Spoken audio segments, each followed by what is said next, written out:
লোকে যখন অন্ধভক্ত হয় না, তখন ভালোর জন্য যদি কিছু বলি বুঝবে না। গুড এক্সাম্পল হচ্ছে সেদিনকে বললাম যে নরেন্দ্রপুরে একজন মা আমাকে লিখেছিল তার ছেলেটি হায়ার সেকেন্ডারিতে পড়ে, তো অবভিয়াসলি এবার হোস্টেলে ছাত্র মৃত্যুর গণ্ডগোলের জন্য বাড়িতে চলে গেছে। বাড়িতে চলে গিয়ে আর ফিরতে চাইছে না, কারণ বলছে যে অনলাইন রিসোর্স নরেন্দ্রপুরে লিমিটেড হয়ে যাচ্ছে, যথেষ্ট সময় পাচ্ছে না, যার জন্য সে বাইরে পড়ে রেজাল্ট ভালো করতে চায়।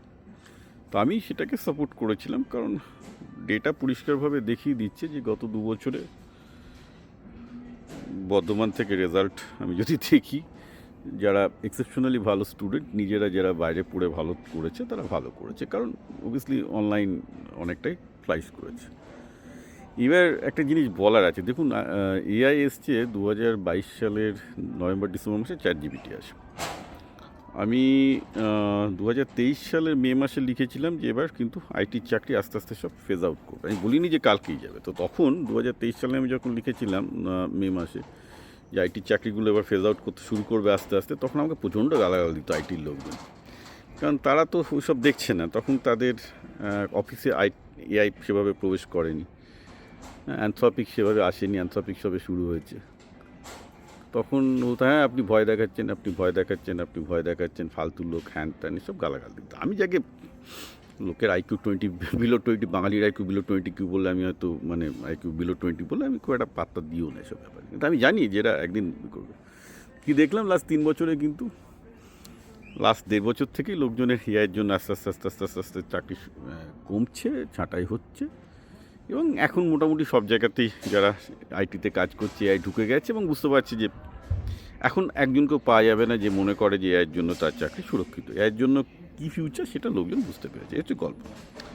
শিক্ষার ক্ষেত্রে সমস্যাটা অন্য জায়গায়। শিক্ষার ক্ষেত্রে এআই যে ছাত্রদের ঘরে ঢুকে পড়েছে, এটা না তার বাবারা বোঝে, না তার মাস্টারমশাইরা অতটা বুঝতে পেরেছে। আমি একটা ব্যাপারটা বলি, ম্যাথামেটিক্স ঠিকঠাক করে করা, বিশেষ করে যেই অ্যাডভান্স লেভেলের ম্যাথামেটিক্স করা, এআই বহুদিন করতে পারতো না। এআইয়ের প্রথম রিজনিং মডেল হচ্ছে O3। এখন ম্যাক্সিমাম লোকজন তো এআইয়ের বেসিক জিনিসপত্র জানে না, তার মডেল হচ্ছে O3। প্রথম আসে আজ থেকে প্রায় 1.5 বছর আগে। সেটা হচ্ছে ফার্স্ট টাইম যে একটু যেই অঙ্ক অ্যাটেম্প করতে পারতো, তাও সব ঠিকঠাক করতে পারতো না। তারপর ওই রিজনিং মডেল O1, O3, তারপর এখন 5.1, 5.2 করে 5.6-এ পৌঁছেছে। 5.3 কি 5.4-এ, 5.3-তেই অল ইন্ডিয়া যেই র্যাঙ্ক ছিল 4th, সেটা অলরেডি টেস্টেড। এবার 5.4, 5.5, 5.6-তে আমি রীতিমতো ভালো রকম অ্যাডভান্স লেভেলে ম্যাথামেটিক্যাল কাজকর্ম, আমার রিসার্চের কাজকর্ম করি, পেপার পাবলিকেশনের জন্য আমি কাজে লাগাই, রাইট? আই নো লাইক ওটা কতটা কী করতে পারে বোথ ম্যাথ ফিজিক্স কনসেপ্টের ক্ষেত্রে।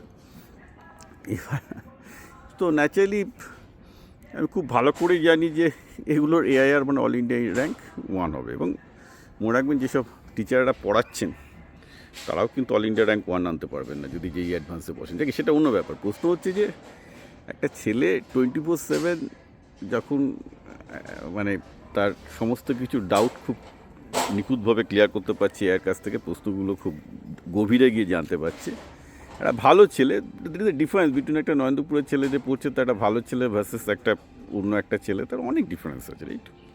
তবে আর এবার মানে হাস্যকর সব জিনিসপত্র, সব লোকজন আমাকে চার্জ করে, বলে তার ছেলে আইনি প্রচারে। ভাই আপনাদের কলেজে তো ছেলেদের তো অনলাইন অ্যাক্সেস দেয়, স্কুলে তো দেয় না, না? তো দ্যাটস এ প্রবলেম, সেটুকু তো বোঝেন না, তা কী করা যাবে? তো আমি আবার বলছি যে এই মানে নরেন্দ্রপুরের বিরুদ্ধে কিছু বললেই লোকে ভাবে যে বিবেকানন্দ, রামকৃষ্ণ ইত্যাদি এদের এই আধ্যাত্মিকতা, এদের আদর্শের বিরুদ্ধে কিছু বলা হচ্ছে।